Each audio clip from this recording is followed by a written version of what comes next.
बिस्मिल्लाहिर्रहमानिर्रहीम। अस्सलाम वालेकुम नादरीन, आप देख रहे हैं आज तक न्यूज़ और मैं हूं समी। इससे पहले आप इस कहानी की 31 किस्तें सुन चुके हैं और अब 32वीं किस्त मुलाहिजा फरमाएं।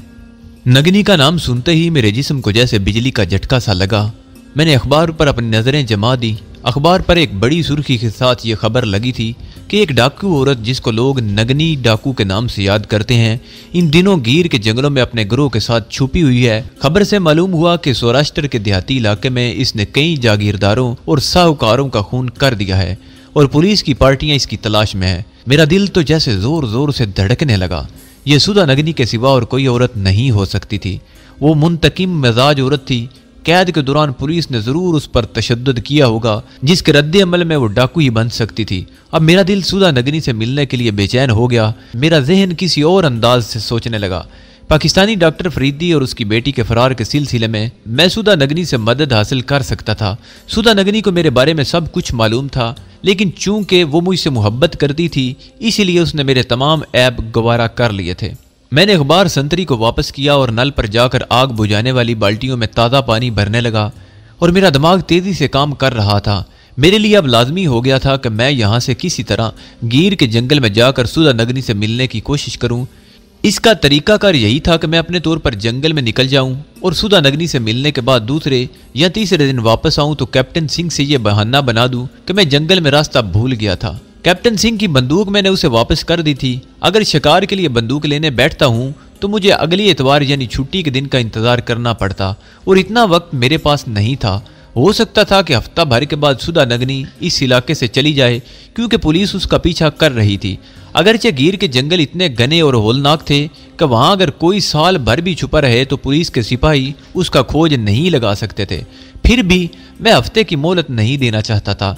चुनाचे दूसरे दिन मैंने सुबह सुबह पतलून और फौजी बूट पहने, सुधा नगरी का दिया हुआ सांप का मनका और एक चाकू जेब में रखा और एक थैले में डबल रोटी डाली और कमांड ऑफिस के पीछे वाली झाड़ियों को फलांगता हुआ घास के मैदान की तरफ चल पड़ा। अभी दिन पूरी तरह नहीं निकला था। मेरा रुख गिर के जंगल की तरफ था।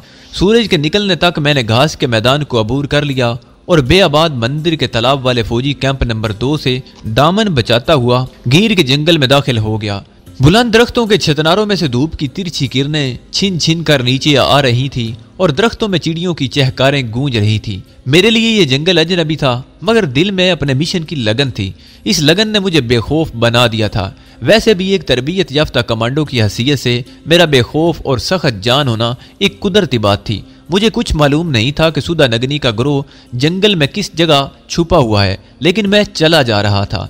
अपने मिशन की अहमियत और सुधा नगनी से मिलने का इश्तियाक मुझे आगे ही आगे लिए जा रहा था। मुझे इस हकीकत का भी एहसास था कि इस जंगल में एक आदमखोर शेर ने भी तबाही मचा रखी है। मैं बड़ा मुहतात होकर चल रहा था। मुझे मालूम था कि जब तक दरख्तों पर परिंदे बोल रहे और इधर उधर से बंदरों वगैरह की बोलने की आवाज़ें आ रही हैं, मैं कम अज़ कम शेर से महफूज हूँ, क्योंकि शेर की मौजूदगी सबसे पहले इन परिंदों और बंदरों वगैरह के मुंह पर खामोशी शब्द कर देती है। शुरू में जंगल छिदरा छिदरा था, फिर वो घना हो गया।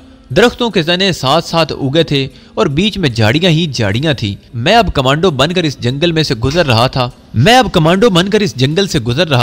एक दो जगह पर मैंने जहरीले सांप भी देखे जो मेरे फौजी बूटों की धमक से घास में निकलकर रेंगते हुए झाड़ियों की तरफ चले गए थे। मेरे पास सुधा नगनी का मनका था, इसीलिए मुझे सांप के डसने की ज्यादा फिक्र नहीं थी। हाँ, आदमखोर शेर का खौफ दिल में जरूर था, लेकिन अभी तक दरख्तों पर परिंदे बोल रहे थे और इधर उधर से बंदर के खूं खूं करने की आवाजें भी आ जाती थी। खुदा खुदा करके जंगल का घनापन खत्म हुआ और मैं एक वीरान मैदान में निकल आया। यहाँ छोटी छोटी खाइयां और गड्ढे थे जिनमें सब्ज और खुश्क झाड़ियां सर निकाले खड़ी थी। एक टूटी फूटी सीढ़ियों वाला पुराना तालाब रास्ते में आया। मैं वहां दम लेने को रुक गया, मुंह हाथ धोया, थोड़ी सी डबल रोटी निकाल कर खाई, तालाब का पानी हथेली से इधर उधर हटाकर थोड़ा सा पिया और उठकर फिर चल पड़ा। अब मुझे ये भी ख्याल आने लगा कि कहीं सचमुच में जंगल में रास्ता ना भूल जाऊं। इन जंगलों का सिलसिला शैतान की आंत की तरह फैला था। खुदा जाने मैं कहाँ और किस जगह किसी जंगली दरिंदे का शिकार हो जाऊं। एक चाकू मेरी क्या हिफाजत कर सकता था भला। चलते चलते दोपहर हो गई, लेकिन मैंने हिम्मत न हारी और सफर जारी रखा। गढ़ों वाला वीरान मैदान खत्म हुआ तो सामने ऊंची ऊंची पहाड़ियों की तराई नजर आई।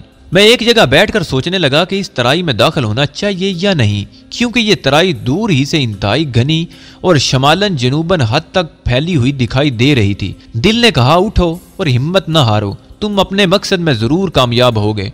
मैंने खुदा का नाम लेकर फिर चलना शुरू कर दिया। सपैर के करीब तराई की ऊंची नीची जमीन शुरू हो गई। यहाँ जगह जगह झाड़ियां और रंग आलूद बड़े बड़े चट्टानी पत्थर पड़े थे। एक छोटी सी पगडंडी दरख्तों में से गुजर रही थी। ये इस बात की निशानदेही थी कि आगे कोई आबादी है, कोई गांव वगैरह होगा। मैंने पगडंडी पर चलना शुरू किया तो कुछ फासले पर बाईं जानब तरकारियों के खेतों के पीछे एक कुएं की चरखी और पास ही चंद एक झोंपड़ा नुमा मकान दिखाई दिए। एक आदमी जिसने सिर्फ धोती लंगोट की तरह लपेट रखी थी खेत में काम कर रहा था। मैं उसके करीब पहुंचा तो उसने पलटकर मेरी तरफ देखा और गुजराती जबान में पूछा, तुम महकमे जंगलात के आदमी हो? मैंने कहा, हाँ, लेकिन रास्ता भूल गया हूँ, बड़ी भूख लगी है। ये कौन सा गांव है? वो मुझे अपने झोंपड़े के बाहर ले आया। यहाँ उसकी बीवी बच्चे भी थे। बीवी रस्सी बांट रही थी। उसने मुझे देखते ही लंबा घूंघट निकाल लिया। मेरा मेजबान मिट्टी के बर्तन में बकरी का दूध और एक रोटी ले आया। मैंने कहा, मेरे पास डबल रोटी है। वो खुश होकर बोला, राणा जी, ये वलायती रोटी हमें दे दें, ये तो हम शौक से खाएंगे। तुम्हारे लिए मैं 2 रोटियां पकवाए देता हूँ। मैंने डबल रोटी उसे दे दी। दूध के साथ रोटी खाते हुए सबसे पहले तो मैंने उससे पूछा कि आदमखोर शेर तो इधर नहीं है? मेजबान ने कहा, राणा जी, कुछ रोज पहले इधर आया था। हम लोग अपने बाल बच्चों को लेकर दरख्तों पर चढ़ गए थे, लेकिन अब खोजियों ने खबर दी है कि वो महाराष्ट्र की तरफ निकल गया है। अब मैंने उससे नगनी डाकू के बारे में पूछा। वो नारियल पी रहा था। धुआं नाक से निकालते हुए सारे एक तरफ झुकाकर बोला, राणा जी, हम तो गरीब लोग हैं, डाकू इधर आकर क्या करेंगे? डाकू तो ऊपर उत्तर प्रदेश में सुना है हुआ करते हैं। फिर उसने तराई के घने जंगल की तरफ इशारा करते हुए कहा, उधर तराई के जंगल में वहां अगर कोई डाकुओं का गिरोह छुपा हुआ हो तो कुछ नहीं कह सकता, पर राणा जी, डाकू तो देहाती आबादियों में होते हैं जहां बड़े बड़े राणा और पटेल रहते हैं। इधर डाकुओं को जंगली जानवरों में आकर क्या लेना है? उसकी जबानी मुझे ये भी मालूम हुआ कि तराई में दाखिल होने की बजाय अगर इसके किनारे किनारे चलते जाएं तो आगे गिर की मशहूर नदी आती है। नदी आगे जाकर एक झील में गिरती है। वहां चानूड़ नाम का एक गांव है जहां एक जागीरदार पटेल की हवेली है। मैंने सोचा कि हो सकता है सुधा नगनी इस पटेल का सफाया करने आई हो। अब शाम का अंधेरा फैल रहा था। मैं तराई की तरफ जाने का खतरा मोल नहीं लेना चाहता था। मैंने अपने मेजबान से कहा, रात होने वाली है, अब चला तो जाऊंगा, लेकिन गांव तक पहुंचते पहुंचते रात गहरी हो जाएगी। तराई के जंगलों से डर लगता है। अगर तुम इजाजत दो तो रात यहीं बसर करके सुबह रवाना हो जाऊं। उसने मुझे खुशी खुशी से इजाजत दे दी। गर्मियों का मौसम था। रात को उसने एक जलंगा सी खाट झोंपड़ी के पिछवाड़े खेत किनारे डाल दी। मैं वहीं पड़ गया। उसने मेरे पास ही धोनी भी लगा दी ताकि मच्छरों की यलगार से बच सकूं। जब तक धोनी लगी रही मच्छरों ने इधर का रुख न किया। जो ही मच्छरों ने मुझे तन्हा देखा, देखते ही हमला कर दिया। खुदा ही जानता है कि कैसे रात काटी। बस सारी रात मच्छरों से जंग करता रहा। दूसरे दिन मुंह हाथ धोकर दूध और रोटी खाई और अपने मेजबान का शुक्रिया अदा करने के बाद चानूड़ा गांव की तरफ रवाना हो गया। मेरी मंजिल तराई के जंगल के किनारे की पट्टी थी। मैं यहाँ से गुजरता हुआ चानूड़ गांव तक जाना चाहता था। अगर इस एडवेंचर में सुधा नगरी से मुलाकात न हो सकी तो मैंने चानूड़ गांव के पटेल की मदद से अपने कमांड ऑफिस में वापस जाने का फैसला कर लिया था, क्योंकि इन खतरनाक जंगलों में ज्यादा देर तक घूमना खतरनाक बात थी। धूप निकल आई थी। मैं एक पगडंडी पर चला जा रहा था। चलने से मुझे पसीना आ गया। धूप में तेजी थी, फिजा में भी हब्स था। रास्ते में कोई सायादार दरख्त भी नहीं था। कोई घंटा भर चलते रहने के बाद तराई के सर सबज जंगल की हरी भरी गुंजान पट्टी शुरू हो गई। यहाँ दाखिल होते ही मैं एक दरख्त के नीचे घास पर बैठ गया। ठंडे साये ने बड़ा सुकून दिया। मैंने आंखें बंद कर ली। थका हुआ था। गनूदगी सी तारी होने लगी। सोचा कुछ देर के लिए सो जाना चाहिए। मैं अभी नींद की वादी में दाखिल हुआ ही था कि किसी ने मेरे पांव पर जोर से ठोकर मारी। कौन है बे तू? उठ। मैंने आंखें खोल कर देखा कि एक ऊंचा लंबा आदमी जिसने मुंह पर अपनी पगड़ी का पल्लू इस तरह लपेट रखा था कि सिर्फ उसकी सुर्ख आंखें ही नजर आ रही थी, बंदूक की नाल का रुख मेरी तरफ किए खड़ा मुझे घूर रहा था। मैं जल्दी से उठ बैठा। मेरी छठी हिस्स ने मुझे बता दिया कि यह कोई डाकू है, और अगर डाकू है तो यकीनन सुधा नगनी का साथी ही होगा। मैंने हाथ जोड़कर नमस्कार किया और मादरत के लहजे में कहा, राणा जी, परदेसी हूँ, मुसाफिर हूँ, जंगल का रास्ता भूल गया हूँ, यहाँ घड़ी पल आराम करने को लेट गया था। उस खूनख्वार आदमी ने मुझे एक और ठोकर मारी और कहा, आगे चलो। मैं उसके हुक्म की तामील में आगे आगे चल पड़ा। वो बंदूक ताने मेरे पीछे पीछे आ रहा था। हम तराई के किनारे को छोड़कर जंगल में दाखिल हो गए। ऐसा घना जंगल मैंने पहले कभी नहीं देखा था। कुछ देर तक दरख्त खुले खुले थे, आगे जाकर रास्ता मिलना दुश्वार हो गया। झाड़ियां ही झाड़ियां थी। मैं रास्ते की दुश्वारियों से बचने के लिए बैठता तो पीछे से डाकू मेरी पुश्त से बंदूक की नाल लगाकर कहता, चलते चलो। मैं झाड़ियों की शाखें इधर उधर हटाता चला गया। झाड़ियां खत्म हुई तो जरा रास्ता दिखाई दिया। ये जंगली रास्ता था, दरख्तों और गढ़ों के साथ साथ एक तरफ को चला जा रहा था। ऊपर दरख्तों के छतनारे इतने गुंजान थे कि धूप तक नीचे नहीं पहुंच रही थी। मैं दिल ही में बस एक ही दुआ मांग रहा था कि खुदा करे अपने जिस सरदार के पास भी ये मुझे ले जा रहा है वो सुधा नगनी ही हो। अगर कोई दूसरा डाकू निकल आया तो मेरी खैर नहीं। उसने मुझे एक जगह रुकने का हुक्म दिया तो मैं रुक गया। डाकू ने राजदारी से आवाज दी, ओए जग्गू निकल के आ, देखो पुलिस का जासूस पकड़ा है मैंने। दरख्तों में एक जानिब से दो डाकू हाथों में बंदूक के लिए बाहर निकल आए। उनका हुलिया भी वही था जो पहले डाकू का था। ये भी कुछ हट्टे कट्टे थे।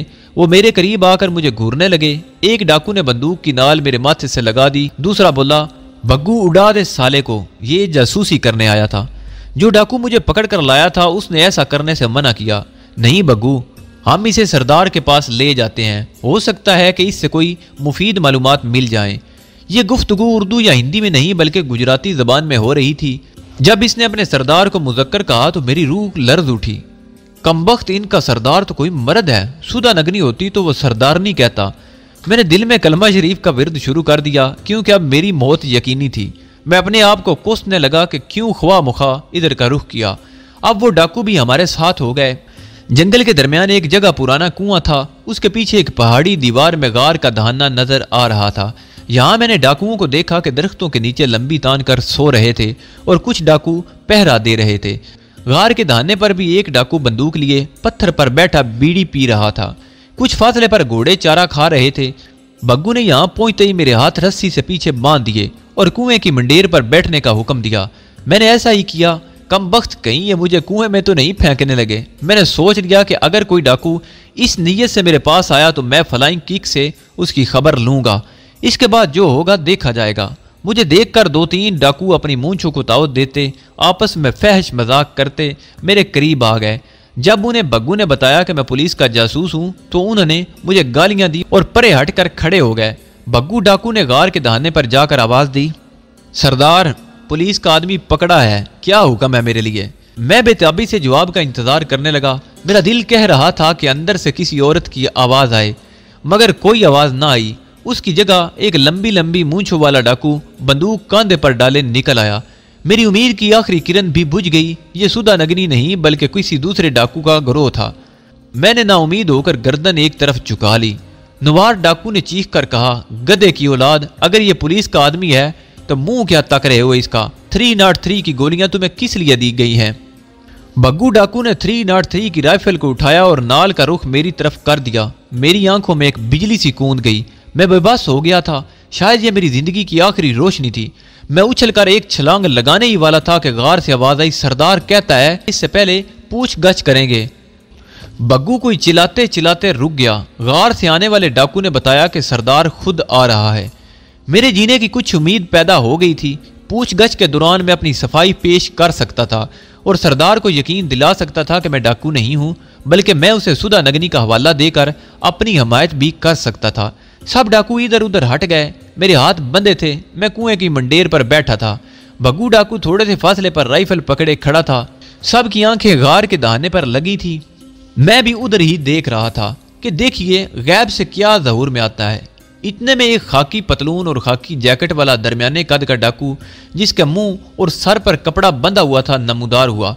उसकी आंखें सुर्ख याकूत की तरह चमक रही थी। मेरा दिल खुशी से उछलकर मेरे हल्क में आ गया। ये सुधा नगनी थी, मेरी हमदम, मेरी महबूबा। इसने मुझे पहचान लिया था। पहले तो वो मुझे देखती की देखती रह गई, फिर उसने अपने सर पर बंधा हुआ पीला रुमाल उतार कर फेंका। उसके स्याह बाल उसके शानों पर बिखर गए। उसने दोनों बाजू फैला दिए और चिल्ला कर कहा, रघु, और अपने गिरोह के सारे डाकुओं को हक्का बक्का करती वो लपक कर मेरे पास आई और मुझसे लिपट गई। इसने मुझे कुएं की मुंडेर से नीचे उतारा और बग्गू की तरफ देखकर गुसीली आवाज में बोली, तुम सब गधे की औलाद हो। अगर ये मर जाता तो मैं तुम सब पर इस जंगल के सांप छोड़कर हलाक कर देती। जानते नहीं हो कि ये कौन है? ये मेरा पति देव रघु है। रघु शेर से ज्यादा बहादुर और हाथी से ज्यादा ताकतवर है। फिर मेरे गले में बाजू डालकर मुझे गार में ले गई। रघु, तुम मुझे छोड़कर चले गए थे, पर मुझे तुमसे कोई शिकायत नहीं। मैं जेल तोड़कर भाग निकली थी। मैं तुमसे अब भी इस तरह प्यार करती हूँ क्योंकि तुमने चिता के शोलों से उस वक्त मेरी जान बचाई थी जब मैं एक कमजोर लड़की थी। मैंने कहा, और अब तुम एक खूनख्वार डाकू बन चुकी हो। वो कहका लगाकर बोली, और मुझसे महाराष्ट्र और सौराष्ट्र का बच्चा बच्चा कांपता है। सुधा की कलाई का सांप मेरे सीने के बिल्कुल करीब था। मैंने कहा, भगवान के लिए इसे दूर ही रखो। उसने हंसते हुए अपना बाजू मेरी गर्दन से निकाल लिया। गार में फर्श पर घास फूंस बिछा था। एक तरफ 2-4 कनस्तर राइफलें और भरी हुई 3 बोरियां रखी थी। कोने में मिट्टी के तेल की लालटेन थी। लकड़ी के 2 बक्स घास पर पड़े थे। सुधा ने मुझे अपने साथ घास पर बिठा लिया और बोली, तुम यहाँ कैसे पहुंच गए? तुम इतने दिन कहाँ रहे? क्या अपने मुल्क वापस चले गए थे? सुधा नगनी पहले से ज्यादा वैशी और बेबाक हो गई थी और 303 की राइफल उसके कदमों में पड़ी थी।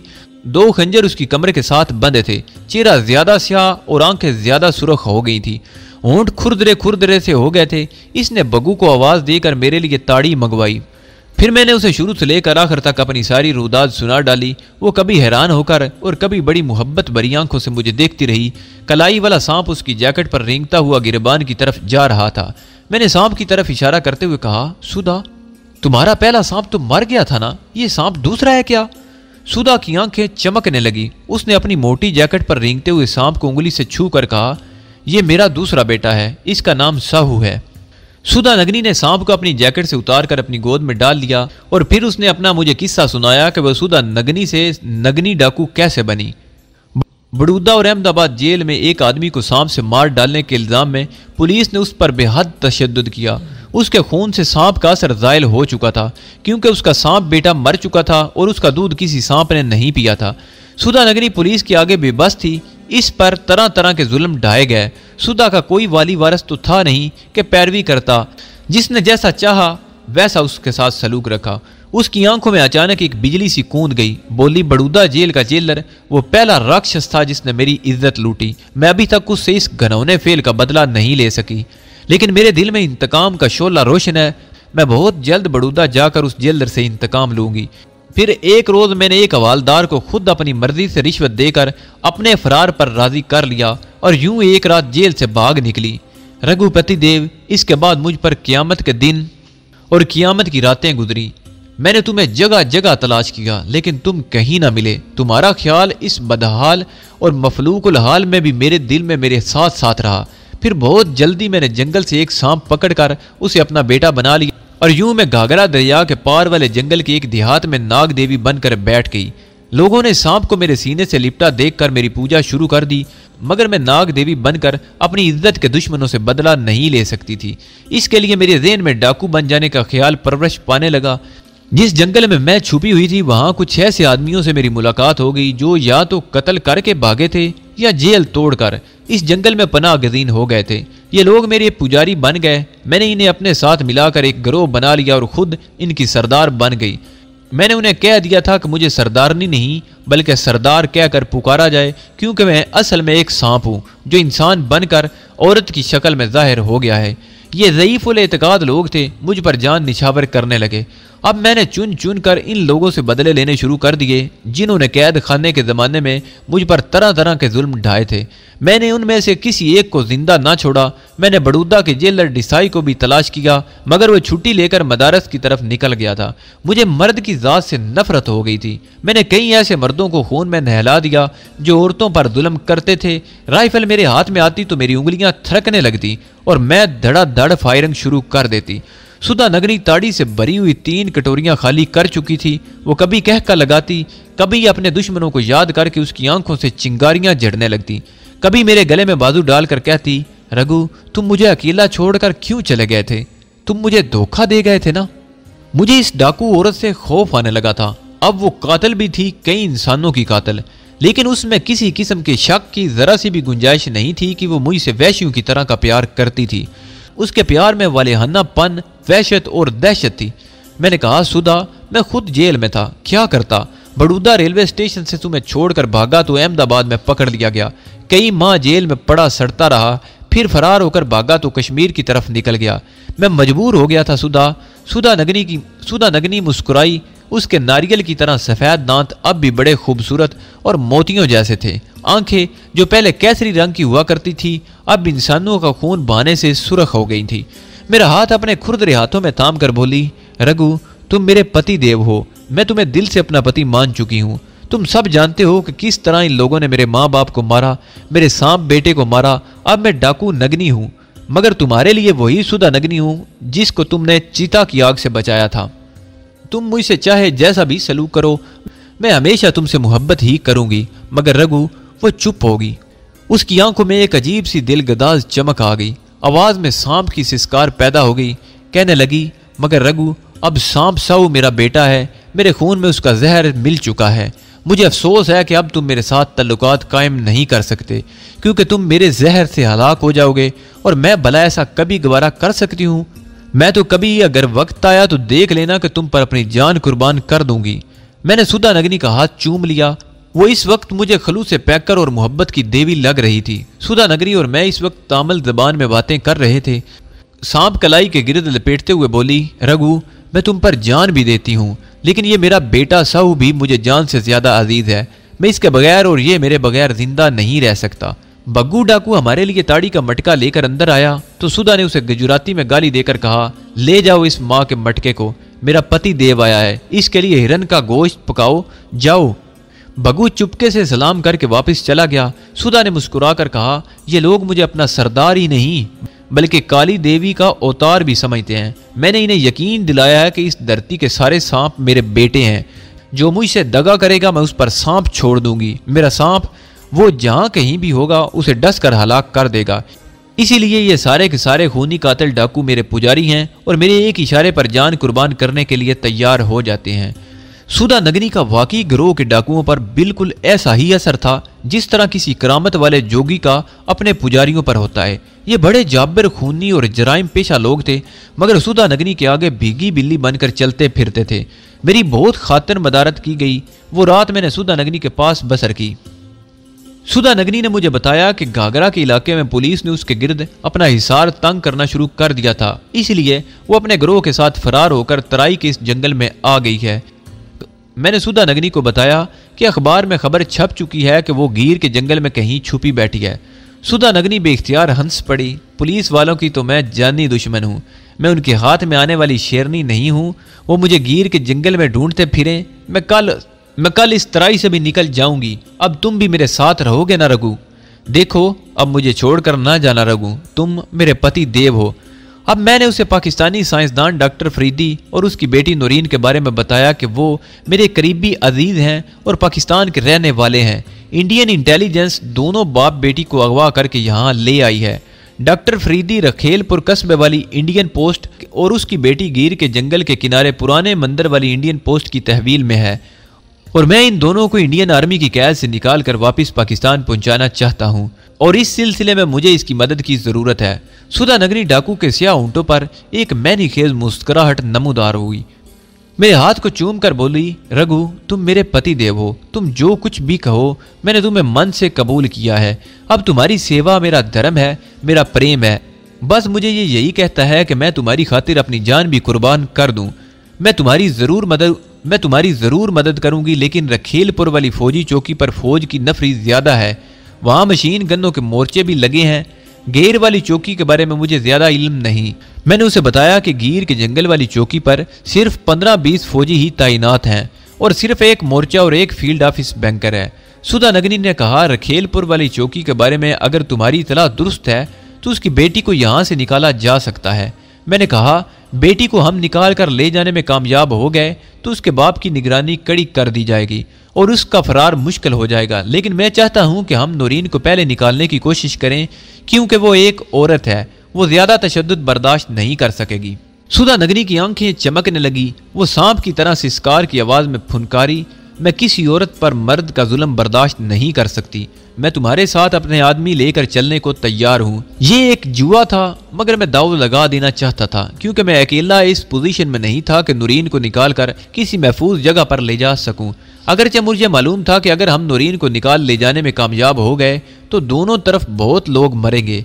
नूरीन की जिंदगी को भी खतरा था। इसके अलावा नूरीन के फरार के बाद डॉक्टर फरीदी को भी रखेलपुर से किसी दूसरी जगह मुंतकिल कर दिया जाएगा, मगर मैं बैक वक्त दोनों महाजों पर नहीं लड़ सकता था। यही सोचकर मैंने नूरीन को पहले निकालने का फैसला किया था। नूरीन एक पढ़ी लिखी लड़की थी और एक मुद्दत से इंडियन इंटेलिजेंस की कैद और बंद की सऊबतें बर्दाश्त कर रही थी। सुधा नगरी ने दूसरे रोज बग्गू डाकू को बुलाकर जरूरी हदायत दी और जब सारे डाकू नाश्ता वगैरह कर चुके तो घोड़ों पर जीने कस दी गई। डाकुओं ने अपनी बंदूकों की नालियां साफ करके उनके चैम्बर भरे, मैगजीन के बुक्स घोड़ों पर लादे और 2 टुकड़ियों में बंटकर गीर के जंगल के मशरकी किनारे की तरफ रवाना हो गए। उन्हें बताया गया था कि उन्हें किस जगह जाकर मिल जाना है और हमारा इंतजार करना है। सुधा नगरी ने मुझे साथ लिया और हम गार वाली कमीगाह से रवाना हो गए। सुधा नगरी ने एक बड़ी पटारी भी साथ रख ली थी जिसमें जंगल के जहरीले सांप बंद थे। राइफल उसके कांधे पर लगी थी और मैगजीन की पट्टी कमर के साथ बंधी थी। उसने नीले रंग का डाठा बांध रखा था और सिर्फ उसकी नाक और आंखें ही नजर आ रही थी। अब उसने नाक में कोका डालना तर्क कर रखा था। तराई के घने जंगल से निकलकर हम ऊंची नीची छोटी टीकरियों वाले मैदान में आ गए।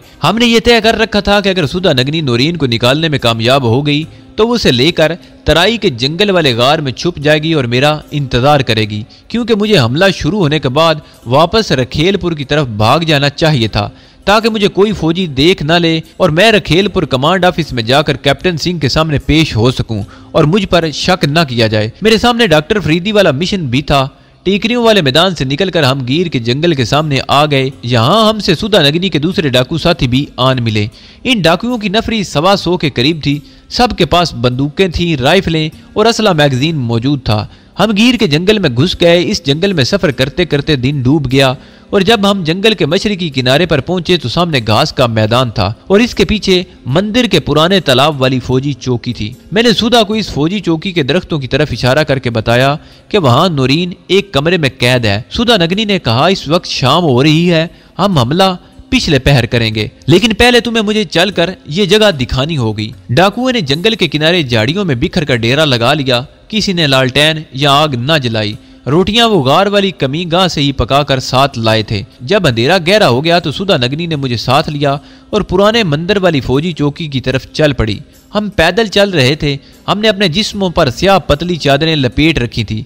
सुधा का बेटा सांप साहू उसकी कलाई से लिपटा था। एक रिवाल्वर उसने अपनी पेटी में अड़स लिया था। मैं नहता था। ऊंची घास के मैदान में आसमान पर खुले औलीन रात के सितारों की रोशनी में मनियाले मनियाले लग रहे थे। मैं नहता था। ऊंची ऊंची घास के मैदान में आसमान पर खुले औलीन रात के सितारों की रोशनी में मटियाले मटियाले लग रहे थे। एक खाई अबूर करने के बाद मैं सुधा नगरी को एक छोटे से टीले के पीछे ले आया। यहाँ से मंदिर वाली चौकी ज्यादा दूर नहीं थी। बैंकर और लंगर खाने के बाहर की बत्तियां रोशन हो चुकी थी। दरख्तों के नीचे जो नया कमरा बना था और जिसमें नूरीन कैद थी, उसकी अकबी दीवार हमारी तरफ थी। अकबी दीवार के कोने पर भी एक बल्ब जल रहा था। मैंने एक तरफ इशारा करके कहा, सुधा वो सामने वाली बत्ती बैंकर की है। जहाँ सूबेदार मेजर बैठा है उसके बाहर दाई जानिब मशीन गन का मोर्चा है। सामने वाली बत्ती लंगर खाने की है। सबसे पीछे और हमारे करीब जो दीवार पर बल्ब जल रहा है उसकी जगह मेरी रिश्तेदार नूरीन कैद है। सुधा नगरी की सांप जैसी आंखें अंधेरे में भी बड़े एतमाद से एक एक चीज का जायजा ले रही थी। उसने पूछा, इस कमरे के बाहर कितने सिपाही पहरा दे रहे हैं? मैंने उसे बताया कि कमरे का दरवाजा दूसरी जानिब है और दरवाजे के बाहर 2 संतरी ड्यूटी पर होते हैं। इसके अलावा तो कहीं मशीन गन नहीं लगी। मेरे मुशाहिदे के मुताबिक तो किसी दूसरी जगह मशीन गन पोस्ट नहीं है। सुधा नगरी मुस्कुरा दी और अगर दूसरी मशीन गन निकल आई तो मेरे सारे आदमियों को भून कर रख देगी। मगर रघु, तुम मेरे स्वामी हो, मैं तुम्हारे लिए सब कुछ कर सकती हूँ। वो मुझे वापस ले आई। घास के मैदान में से गुजरते हुए उसने बताया कि वो एक गोली चलाए बगैर इस चौकी को फतह करना चाहती है। मैं उसका मुंह तकने लगा। वो बोली, रघु, ये जगह रखेलपुर वाली बड़ी फौजी चौकी से ज्यादा दूर नहीं है। यहाँ गोलियां चली तो वहां तक इन धमाकों की आवाज जरूर पहुंचेगी और सूबेदार मेजर भी पीछे इतला कर देगा कि चौकी पर हमला हुआ है। वहां से भारी कमक पहुंच जाएगी और हमारा मिशन नाकाम हो जाएगा। सुधा नगरी एक इंतहाई तजर्बाकार जर्नैल की तरह बातें कर रही थी। मैंने इस नुक्ते पर गौर ही नहीं किया था। मैंने पूछा, फिर तुम अपना गिरोह साथ क्यों ले आई हो? सुधा बोली, मेरा ख्याल था कि ये चौकी रखेलपुर कमांड पोस्ट से ज्यादा दूर होगी, लेकिन ऐसा नहीं है। हमारे अचानक हमला करने से हमारी नूरीन को निकालते निकालते रखेलपुर से फौज के दस्ते यहाँ पहुंच जाएंगे। मैं इसी मकसद के लिए अपने वफादार सांपों की पटारी साथ लाई हूँ। सुधा नगनी ने मुझे अपना सारा मंसूबा समझाया। गिर के जंगल में दाखिल होते ही रात गहरी हो गई थी। डाकू अंधेरे में दरख्तों के दरमियान पड़े थे। किसी जगह मोमबत्ती की रोशनी भी नहीं हो रही थी। बग्गू डाकू अंधेरे में से निकल कर आ गया। सुधा नगनी ने उसे हाथ के इशारे से वापस अपने पैरे पर जाने को कहा और अपने घोड़े पर बंधी सांपों की पिटारी लेकर मेरे पास बैठ गई। उसने अपनी जैकेट की जेब में से एक रुमाल निकालकर इसे मेरे बाजू पर रगड़ा और फिर सांपों की पिटारी का ढकना उठाकर इसे अंदर डाल दिया। अंधेरे में मुझे सांपों की फुनकार की आवाजें सुनाई दी। सुधा नगनी ने रुमाल बाहर निकाला और पटारी बंद करके बोली, अब इन सांपों ने तुम्हारे जिस्म की बू ले ली है। इस रुमाल में मेरे जिस्म की बू भी शामिल है। अब ये सांप तुम्हें कुछ नहीं कहेंगे। इन्हें मेरे गिरोह के सारे आदमियों की बू का भी पता है। ये आदमखोर सांप है। सांप आदमी को इस वक्त तक नहीं डसता जब तक कि आदमी उस पर हमला न करे, लेकिन इन सांपों को मैंने खास तरबियत दे रखी है। ये इंसान के दुश्मन है और इसकी बू पर लपकते हैं और इसे डस कर हलाक न कर दें जब तक चैन नहीं लेते। इन्हें सिवाय मेरे आदमी और अब तुम्हारे हर इंसान के खून की प्यास रहती है। जो काम मेरे साथियों की राइफलों ने करना था, अब वो ये काम मेरे वफादार सांप साथी करेंगे। अब तुम मेरे साथ आओ। मुझे सुधा की इस सांपों वाली स्कीम पर कोई ज्यादा भरोसा नहीं था, लेकिन मैं इसके आगे इनकार भी तो नहीं कर सकता था। इलावा अजी मेरे सामने दूसरा कोई रास्ता भी नहीं था। मैं खामोशी से इसके साथ चल दिया। इस बार जब हम रात के अंधेरे में ऊंची ऊंची हाथी छपवा घास वाला मैदान अबूर कर रहे थे, तो हमारे साथ सांपों की पिटारी भी थी, जिसमें इंतहाई मोहलक 12 आदमखोर सांप थे। मैदान में चलते चलते आखिर हम इस जगह पहुंच गए जहां बैठकर मैंने सुधा को इंडियन आर्मी की चौकी और नौरीन के क्वार्टर का मुशाहिदा कराया था। आर्मी पोस्ट की बत्तियां इसी तरह रोशन थी। किसी संतरी की आवाज रात के सुकूत में उभरी। वो अपने किसी साथी को पुकार रहा था। सुधा ने सांपों की पिटारी घास पर रख दी। वो आलती पालती मार कर बैठ गई। उसने सांपों की पिटारी को खोला तो 12 के 12 सांप फुंकारने लगे। शायद उन्हें कुछ फासले पर पोस्ट के 15-16 फौजियों के खून की बू आ रही थी। सुधा बोली, अब मेरे सांपों ने फौजियों की बू पा ली है। अब ये इन्हें डसने को बेताब है। उसने सांप की पिटारी हाथों में उठा ली। उसका रुख फौजी पोस्ट की तरफ किया और उन्हें अंधेरे में घास पर उलट दिया। सांप घास में कहीं गायब हो गए। सुधा ने कहा, अब ये सांप इंसानों की बू पर उन फौजियों के पास पहुंच जाएंगे जो पोस्ट पर मौजूद हैं। हो सकता है उनमें से कुछ मारे भी जाएं, लेकिन ये किसी इंसान को जिंदा नहीं छोड़ेंगे। ये इंसान का खून पीने में बड़े वहशी हैं। ये चाहे खुद मर जाएं, लेकिन फौजियों को डस कर इनके खून के चंद कतरे पीने में जरूर कामयाब होंगे। मैंने कदरे परेशान होकर कहा, फिर तो ये नौरीन को भी डस लेंगे। सुधा बोली, नौरीन के कमरे का दरवाजा रात को बंद होगा। ये बाहर वाले फौजियों को ही डस सकेंगे, बंद कमरे में दाखिल नहीं होंगे। सुधा के पास उसकी 303 की राइफल मौजूद थी। नौरीन को डसने के एहतमाल का ख्याल उसे भी नहीं आया था। जवाब तो इसके पास मौजूद था, मगर वो परेशान सी हो गई। बोली, भगवान न करे कि तुम्हारी नौरीन के क्वार्टर का दरवाजा खुला हो। ऐसा नहीं होना चाहिए। अच्छा, तुम इस घास में छुपे रहना, मैं अभी आती हूँ। इससे पहले कि मैं सुधा नगनी को रोकूं, वो एक चीते की तरह छलांग लगाकर मेरी नजरों से गायब हो चुकी थी। मैं अंधेरी रात में कुछ फासले पर लगे अब उस बल्ब को तक रहा था जो नौरीन के क्वार्टर की दीवार के अकब में जल रहा था। सुधा नगनी इस तरफ घूम गई थी। मुझे मालूम था कि चूंकि गर्मियों का मौसम है, इसलिए जिन फौजियों की ड्यूटी नहीं होगी वो और सूबेदार मेजर बैरक के बाहर ही कैंप कार्टों पर सो रहे होंगे। खुदा न करे कि नौरीन को क्वार्टर के दरवाजे में सलाखें लगी हों, फिर तो ये आदमखोर सांप सलाखों में से अंदर चले जाएंगे। मैं दिल ही दिल में नौरीन की जिंदगी के लिए खुदा से दुआएं मांगने लगा। मैं हमतन गोश था। एक मर्ग आलूद सन्नाटा चारों तरफ तारी था। किसी वक्त दूर जंगल की जानिब से किसी अजीब व गरीब जानवर के बोलने की आवाज आ जाती थी। खुदा जाने थोड़ी देर बाद फौज की चौकी की तरफ क्या होने वाला था। सांप सोए हुए फौजियों को डसकर पैरे पर खड़े संतरियों की तरफ बढ़े और उन्होंने रोशनी में सांपों को देख लिया तो वो गोली चला देंगे। सुधा नगनी ने जवाबी फायर किया तो वहां शोर मच जाएगा और नौरीन की जिंदगी खतरे में पड़ जाएगी। कोई वाज़ेह तस्वीर मेरे सामने नहीं आ रही थी। बहरहाल कुछ न कुछ तो होने वाला था।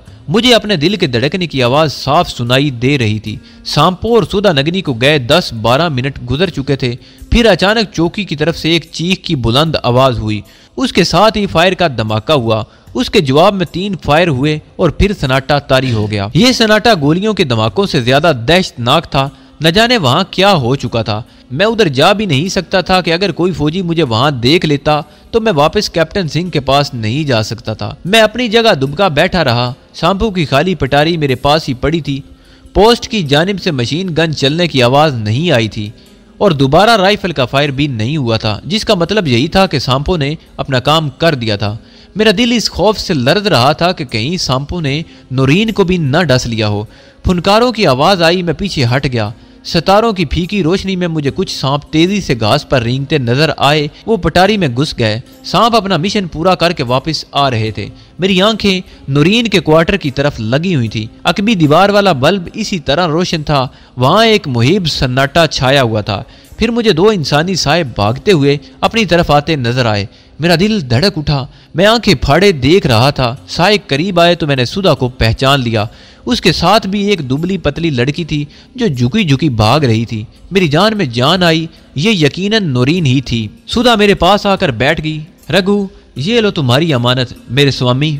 दूसरी लड़की भी घास पर बैठ गई। मैंने उससे उर्दू में सवाल किया, तुम नूरीन हो? हाँ, लड़की ने घबराई हुई आवाज में जवाब दिया। सुधा ने मुंह से एक बार सीटी की आवाज निकाली, फिर बोली, वो सांप मर गए हैं। नूरीन का रंग जर्दी माइल था। चेहरे के नक्श अंधेरे में धुंधले दिखाई दे रहे थे। उसने साड़ी जिस्म के गिर्द लपेट रखी थी। सर के बाल शानों पर बंधे हुए थे। वो अभी तक परेशान सी लग रही थी। तुम लोग कौन हो? उसने पूछा। मैंने उर्दू में कहा, तुम्हारे दोस्त हैं, फिक्र न करो। मेरे डैडी कहाँ हैं? उसने खुश्क आवाज में पूछा। वो भी आ जाएंगे, मैंने उसे तसल्ली दी। सुधा बोली, अब बाकी सांप नहीं आएंगे। चलो रघु, यहाँ से निकल चलना चाहिए, कोई फौजी वहां जिंदा नहीं है। सुधा ने सांपों की पिटारी उठाई और आगे आगे चल दी। नूरीन को मैंने एक बार फिर हौसला दिया और अपने साथ लेकर चलने लगा। वो अभी तक घबराई हुई थी। दुश्मनों की कैद से निकलकर आने पर उस पर खौफ और खुशी के मिले जुले जज्बात का असर था। मैंने उसकी ठंडी कलाई पकड़ रखी थी और उसे लिए जंगल के किनारे की तरफ तेज तेज चल रहा था। हम कहाँ जा रहे हैं? उसने नईफ लहजे में पूछा। नूरीन, हम तुम्हारे दोस्त हैं, घबराओ नहीं। जंगल में दाखिल होते ही बग्गू डाकू और दूसरे डाकुओं ने हमारा इस्तकबाल किया। सुधा नगनी ने बग्गू से कहा, बग्गू, घोड़ों पर सवार हो जाओ, हम वापस अपने ठिकाने पर जाएंगे। एक घोड़ी इस लड़की के लिए लाओ, जल्दी करो। थोड़ी देर बाद नूरीन, सुधा नगनी और उसके गिरोह के डाकू घोड़ों पर सवार होकर घने जंगल में से गुजर रहे थे। हम सब खामोश थे। कोई किसी से बात नहीं कर रहा था। सिर्फ घोड़ों के टापों की आवाज बुलंद हो रही थी। जंगल से निकले तो रात के अंधेरे में ऊंची नीची टीकरियों वाला मैदान सामने फैला हुआ था। ये मैदान भी अबूर कर गए। अब सामने तराई के जंगलों का घना सिलसिला शुरू हो रहा था। जब हम लोग तराई के जंगल वाली कमी गांव में वापस पहुंचे तो रात का पिछला पहर हो चुका था। डाकू घोड़ों को लेकर दरख्तों में चले गए। मैं और सुधा नगनी नूरीन को लेकर गार में आ गए। सुधा ने बग्गू से कहा कि लड़की के लिए बकरी का दूध गर्म करके लाओ। गर्म दूध पीने के बाद नूरीन ने गार में चारों तरफ देखकर कहा, तुम लोग मुझे कहाँ ले आए हो? सुधा नगरी ने मोमबत्ती रोशन कर दी। उसकी कलाई से लिपटा हुआ सांप देखकर नूरीन सहम कर पीछे हट गई और कहने लगी कि ये सांप मुझे डस न ले। सुधा नगरी ने कहका लगाया और हिंदी में कहा, तुम हमारी मेहमान हो, तुम्हें ये सांप कुछ नहीं कहेगा। फिर मेरी तरफ मुतवज्जा होकर तामिल जबान में कहने लगी कि रघु मेरे स्वामी, अगर तुमने इस लड़की से शादी की तो मैं आग जलाकर इसमें कूद जाऊंगी। इस अचानक बात पर मैं संभल कर बोला, सुधा तुम कैसी बातें कर रही हो? ये मेरी बहन है। मोमबत्ती की रोशनी में सुधा नगरी के चेहरे पर इत्मीनान की झलक साफ देखी जा सकती थी। उसने अपना बाजू मेरे कांधे पर रखकर कहा, रघु तुम मेरे पति देव हो, मैं तुम्हारी सती सावित्री हूँ।